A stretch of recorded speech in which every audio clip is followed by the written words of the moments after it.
Perkenalkan, nama saya Beni Anggara, dosen program studi pendidikan matematika, Sekolah Tinggi Keguruan dan Ilmu Pendidikan, Yasika, Majalengka. Pada kesempatan kali ini, saya akan mempraktekkan teknik perkuliahan saya secara tatap muka di kelas dengan menggunakan metode perkuliahan problem-based learning. Sehingga mahasiswa mampu menggunakan pemahaman yang dimiliki untuk memecahkan masalah, kemudian membangun pemahaman yang baru bagi mahasiswa secara mandiri. Pada kesempatan ini juga, saya menggunakan protokol kesehatan yang ketat sebelum pembelajaran dilakukan sesuai dengan pengendalian virus COVID-19. Mata kuliah yang akan saya bawakan pada penampilan ini adalah kajian Didactical Design Research atau kajian DDR. Perkuliahan kajian DDR ini adalah salah satu mata kuliah yang diampu oleh saya pada semester ini. Mata kuliah kajian DDR sebagai mata kuliah pilihan yang mendukung penerapan program Merdeka Belajar Kampus Merdeka dan sebagai penunjang salah satu profil lulusan program studi pendidikan matematika sebagai asisten peneliti dalam bidang pembelajaran matematika. Mata kuliah kajian DDR merupakan perkuliahan yang menyiapkan mahasiswa menjadi seorang asisten peneliti di bidang pembelajaran matematika yang responsif terhadap kebutuhan dan kelemahan peserta didik dalam mempelajari konsep matematika. Salah satunya melalui penelitian yang berbasis pada penelitian desain didaktis. Beberapa bahan kajian pada mata kuliah ini adalah metodologi penelitian desain didaktis, analisis learning obstacle, learning trajectory, situasi didaktis, analisis retrospektif.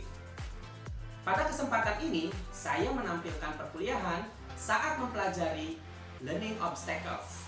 Salah satunya adalah mempelajari tentang epistemologis obstacles.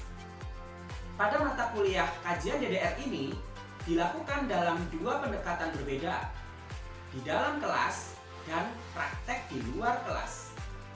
Mahasiswa diberikan kesempatan yang luas untuk mampu mempraktekkan pemahaman yang dimiliki saat belajar di dalam kelas pada situasi yang lebih nyata sebagai observer dan asisten peneliti yang dilakukan pada sekolah mitra.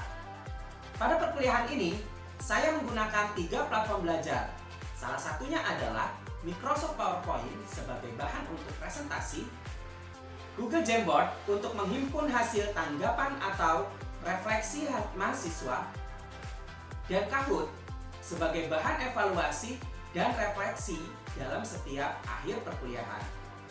3 platform tersebut dipilih karena mudah digunakan dan dioperasikan oleh mahasiswa. Salah satunya adalah dapat dioperasikan menggunakan handphone. Berikut penampilan dalam teknik perkuliahan saya pada mata kuliah kajian DDR ini sebagai berikut. Oke, terima kasih banyak. Assalamualaikum warahmatullahi wabarakatuh. Oke, kita masuk lagi, kita bertemu ya, bertatap muka. Alhamdulillah hari ini kita bisa bertatap muka setelah minggu kemarin kita melaksanakan perkuliahan secara online ya. Oke. Pada perkuliahan kita hari ini ya, kita akan membahas tentang learning obstacle ya. Jadi ya, pada mata kuliah kajian DDR pada hari ini ya, kita masuk pada pertemuan keempat ya, kita membahas tentang kajian learning obstacle ya, yaitu adalah basis ya saat kita melakukan penelitian desain didaktis ya. Awalannya kita harus mengetahui terlebih dahulu kira-kira bentuk hambatan belajar atau learning obstacle yang dialami oleh siswa kita itu seperti apa sih ya. Pada hari ini kita akan melatih diri kita untuk mampu menganalisis bagaimana cara melakukan penentuan atau menganalisis bentuk learning obstacle yang muncul ya di lapangan nanti. Oke. Jadi tujuan pembelajaran kita pada hari ini atau perkuliahan saya hari ini adalah menganalisis bentuk learning obstacle. Oke. Tampak pada layar, silahkan ya, kamu perhatikan, tampak pada layar kalian semua yang ada di depan. Coba perhatikan bentuk prosedur yang dilakukan salah satu siswa dalam menentukan bilangan bulat positif X dan Y pada masalah berikut, yaitu adalah X kuadrat ditambah Y kuadrat ditambah X ditambah Y sama dengan 32. Jadi dalam hal ini siswanya disuruh untuk menentukan nilai X dan nilai Y yang memenuhi persamaan itu. Kemudian di sini ada sampel S21 yang menjawab ya, memberikan prosedur penyelesaiannya. Ya, ini saya ambil langsung dari penelitian saya. Ya, penelitian saya yang berkaitan dengan menentukan hambatan belajar. Oke, sekarang Anda boleh berpasangan, ya, berpasangan untuk mendiskusikan. Kira-kira apa yang Anda temukan dari prosedur penyelesaian masalah yang dilakukan oleh siswa tersebut? Silahkan isi jawabannya pada Jamboard yang sudah saya kirimkan di dalam grup linknya. Silahkan isi dalam Jamboard kalian masing-masing. Silahkan diskusi. Saya berikan waktu 5 menit. Oke. Oke, silahkan diskusikan.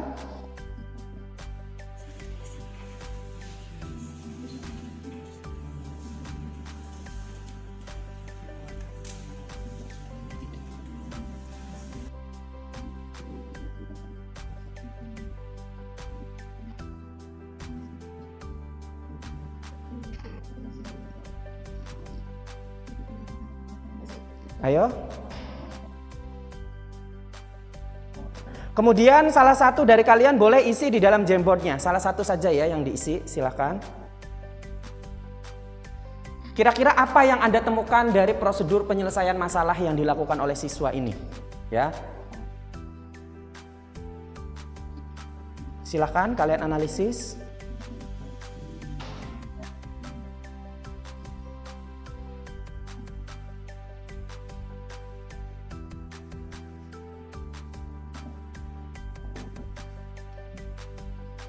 Oke.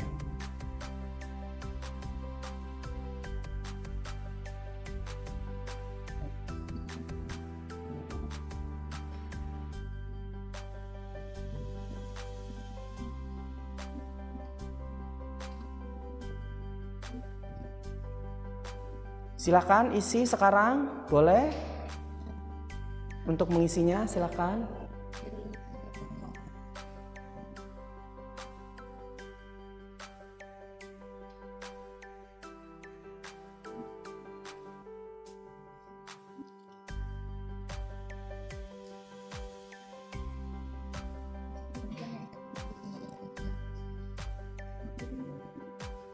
Langkah berapa kira-kira yang keliru? Ada kekeliruan di langkah ke-9? Iya. Kenapa?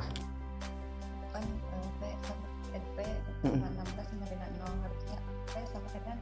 Oke, salah satunya itu. Oke, boleh kelompok lain nanti menambahkan. Silakan diperhatikan lagi.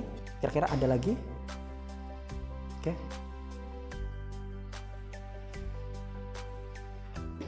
Sudah dilengkapi beberapa kelompok, silakan diisi. Ayo. Untuk melengkapi hasil reasoningnya, alasannya.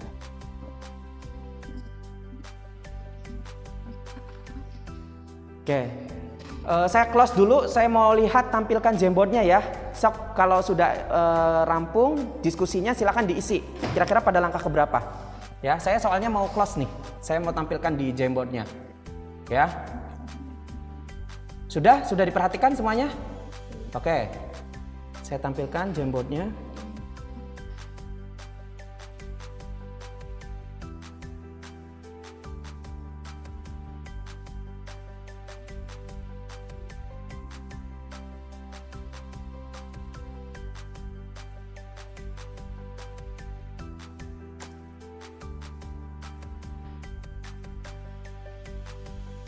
Oke, masih ada beberapa kelompok yang belum ngisi. Ayo diisi dulu, silahkan.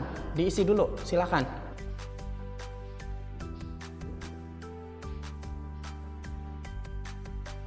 Silahkan diisi dulu, segera.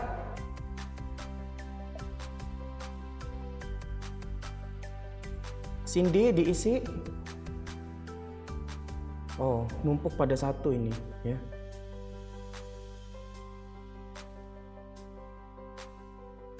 Oke, sudah ada beberapa respon. Oke, yang menjawab langkah ketiga ada kekeliruan. Ini kelompoknya siapa? Langkah ketiga ada kekeliruan. Nah, kelompoknya Cecep. Oke, Cep. Kenapa kira-kira dengan langkah ketiga? Oke, saya coba kembalikan lagi pada slide yang tadi.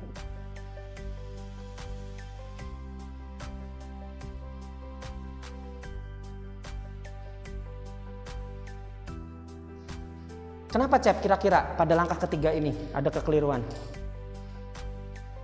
Sebentar. Oke. Bisa dijelaskan, Cep?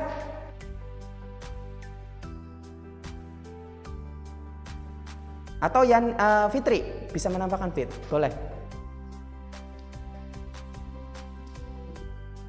Pada langkah ketiga ada kekeliruan. Kekeliruannya dari mana? Kelompok lain yang bisa membantu? Boleh, Fajar. Di langkah ketiga itu kan, di langkah kedua itu kan x kuadrat tambah y kuadrat. Nah, ketika misalnya di langkah ketiga jadi x kuadrat x plus y dalam kurung pangkat 2. Nah, itu tuh nggak bisa seperti itu, Pak, karena ketika misalnya x kuadrat ditambah y kuadrat itu tidak bisa menjadi x plus y dalam kurung kuadrat. Sip, ya. Yang lain juga menemukan ya. Oke, memang harusnya seperti apa pada langkah kedua ke langkah ketiga? Di sana ada bentuk kuadrat sempurna, ya. Bahwa x kuadrat ditambah y kuadrat itu bukanlah x plus y kuadrat kan? Nah, ini adalah bentuk kuadrat sempurna. Silahkan perhatikan ke depan ya. Oke, ini adalah bentuk kuadrat sempurnanya. Karena x ditambah y kuadrat itu, ya, itu artinya x plus y dikali dengan x plus y. Oke. Ya, berarti kita sudah tahu muaranya ya, muara kesalahannya ada di sana, di langkah ketiga. Itulah yang menyebabkan pada langkah-langkah berikutnya menjadi keliru, ya. Oke, kita masuk. Nah, ini adalah kutipan transkrip wawancara saya dengan siswa yang menjawab dengan prosedur yang tadi. Silahkan boleh kalian baca di depan ya. Kemudian berpasangan lagi silahkan kira-kira apa yang menjadi penyebab ya siswa itu mengalami kesulitan. Tahu kan tadi kesulitannya di bagian yang tadi ya. Coba ini ada sebuah transkripnya. R itu adalah perisetnya dan S21 itu adalah siswanya ya. Saya berikan kode di sana. Silakan Anda perhatikan.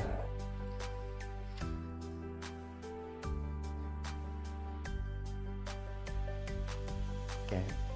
Anda tarik kesimpulan kira-kira apa yang menjadi penyebabnya.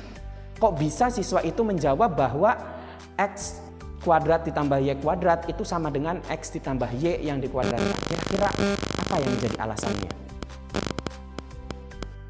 Atau boleh langsung nanti kelompok mana yang memberikan tanggapan? Boleh.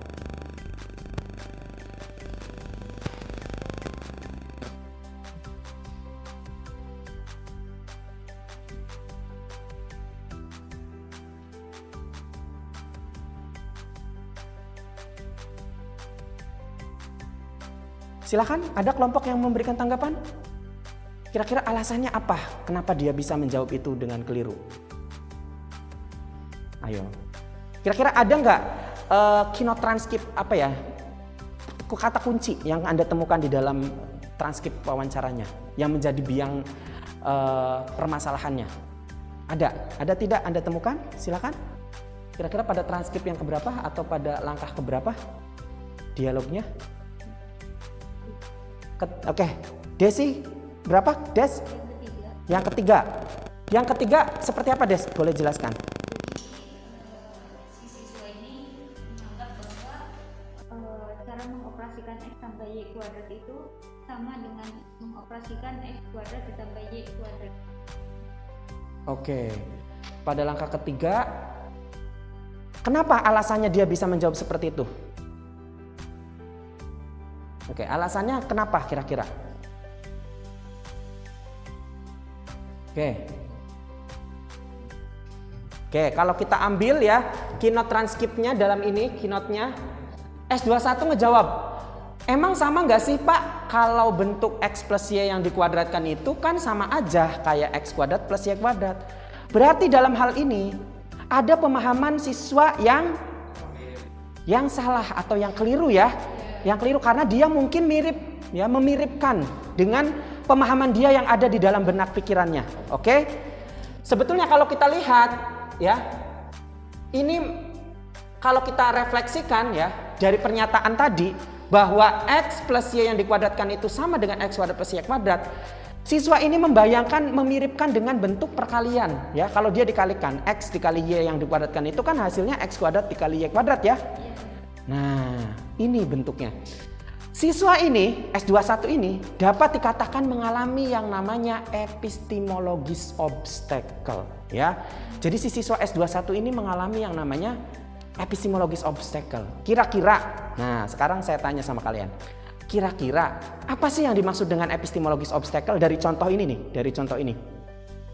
Silakan. Dari contoh ini silakan kamu refleksikan kira-kira apa yang dimaksud dengan epistemologis obstacle atau hambatan epistemologis itu apa? Ayo, silakan diskusikan sekarang. Kemudian jawabannya ditaruh di Jamboard yang slide kedua, ya. Ditaruh di Jamboard yang slide kedua. Silakan sekarang.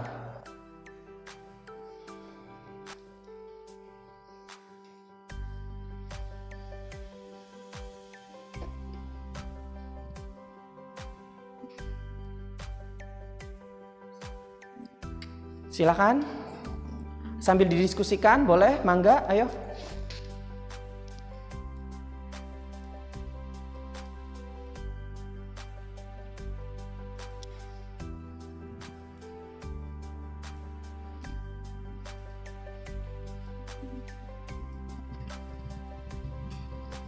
Gunakan handphone kalian untuk mengisi di Jamboard ya. Jamboard yang slide kedua, silahkan. Gimana Jar? Kira-kira Jar?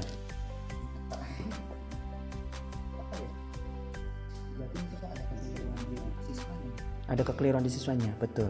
Ya, jadi memang hambatan itu terjadinya di dalam diri siswanya. Nah, kira-kira ketika siswa yang memikirkan seperti itu, ya, dia dikatakan epistemologis obstacle atau hambatan epistemologis, berarti apa nih kira-kira arti atau makna dari hambatan epistemologis itu? Oke, kurangnya salah satu pemahaman dari siswa yang diakibatkan dari apa nih kira-kira?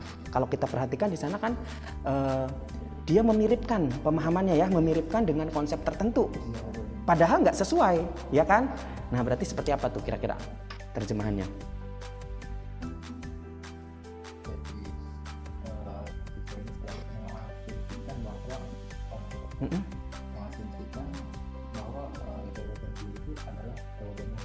Betul, itu.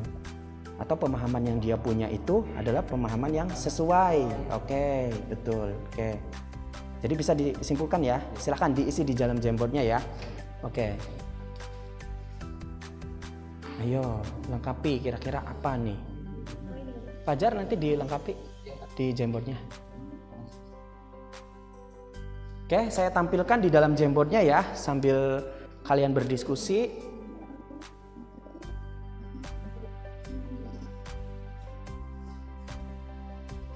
Ngisinya pada slide kedua ya.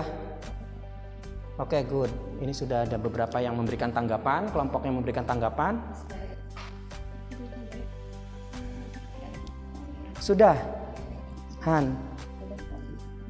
Sudah ya, oke. Kelompok Asep, sudah, oke.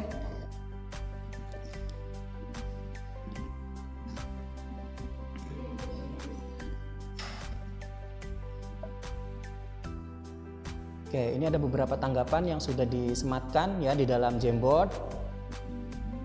Erika dan Feby belum mengisi, ayo diisi. Kira-kira seperti apa?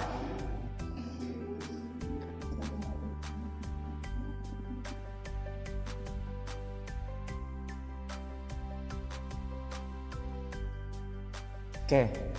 Di sini Yani menjawab bahwa siswa menyamakan persepsi pemahaman dengan pengetahuan sebelumnya. Oke, Yani bisa jelaskan seperti apa kira-kira Yan?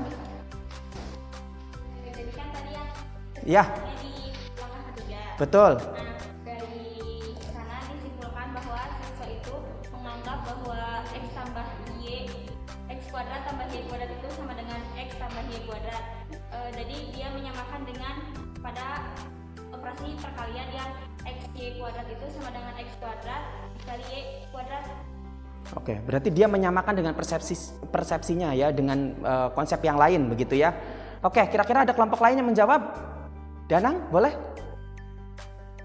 Oke, silakan Danang. Seperti apa hasil kerja kelompoknya?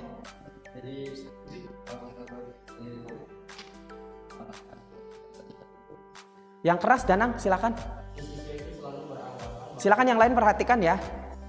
Si siswa selalu beranggapan bahwa pendapatnya adalah pendapat yang benar. Oke, pendapat yang benar.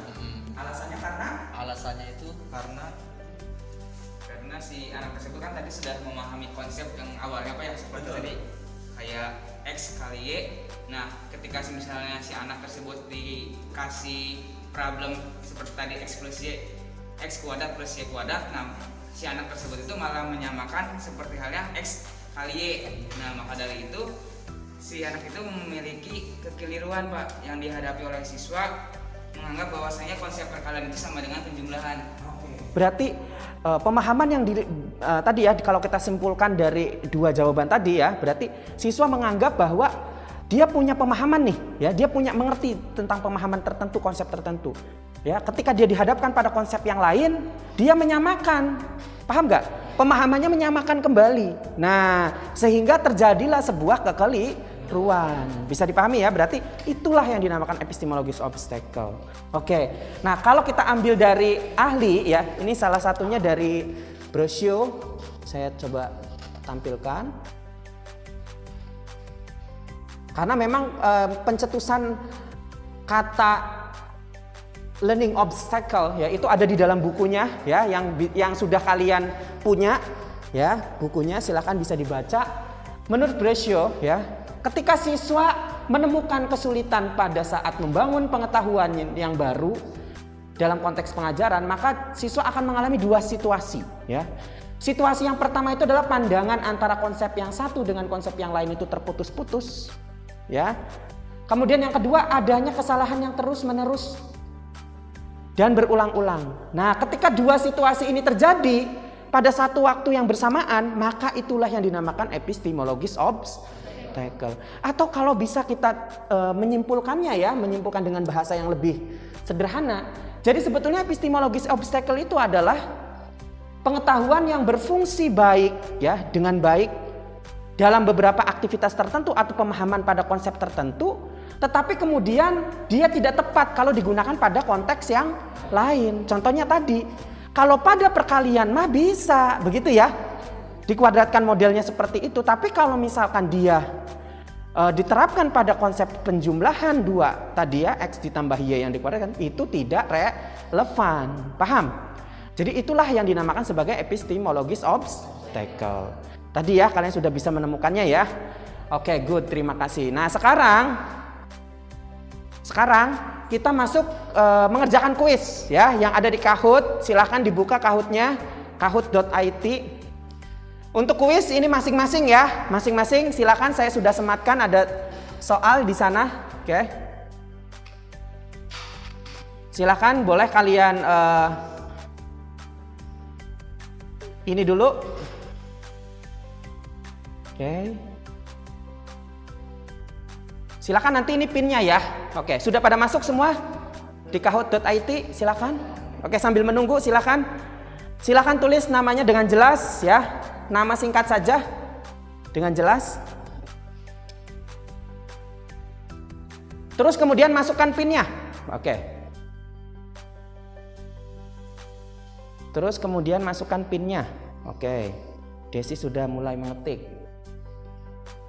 Oke, ini sudah ada beberapa yang masuk. Cindy, Intan, Yani, Pipi. Oke, terus yang belum masuk silahkan segera sebelum saya ketik start.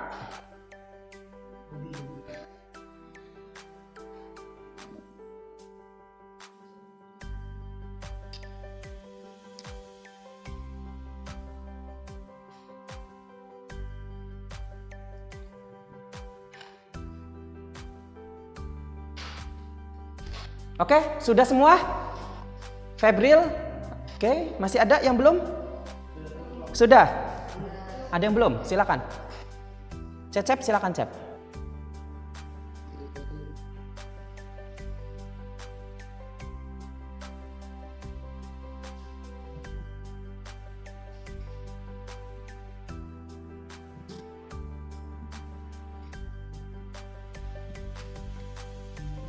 Oke, sudah tergabung ya? Sudah ya, Cep?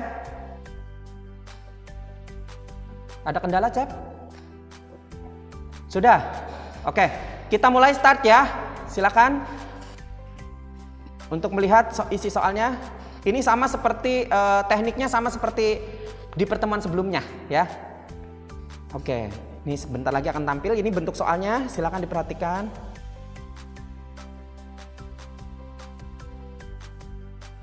Oke, silakan Anda diberikan waktu 30 detik untuk menjawab soalnya.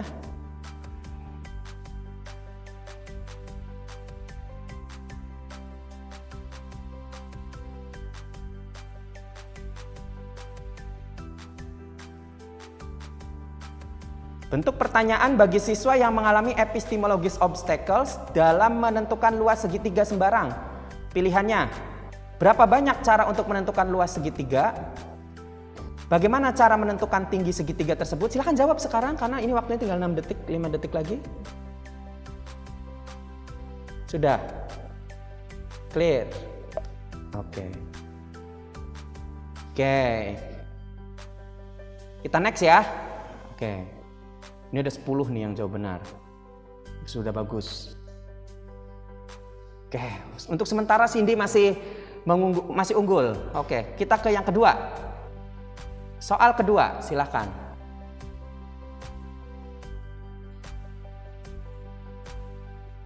Oke, cara yang dapat dilakukan untuk mengatasi learning epistemologis obstacles pada konsep bilangan bulat adalah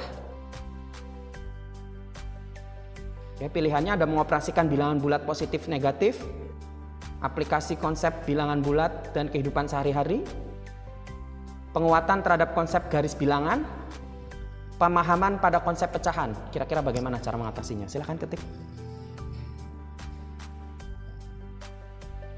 Oke, penguatan terhadap konsep garis bilangan. Kita lihat ya hasilnya nih ya. Kita cek kidot. Kira-kira siapa nih yang unggul? Oke. Juara ketiga dalam sesi ini, Desi. Selamat, Des. Oke, yang kedua ini muncul Asep Ismail. Yang pertama nih, ya, menjawab tepat dan cepat. Cindy, selamat Cindy. Oke. Kita lihat kira-kira apa nih soal yang sulit dijawab. Sebentar.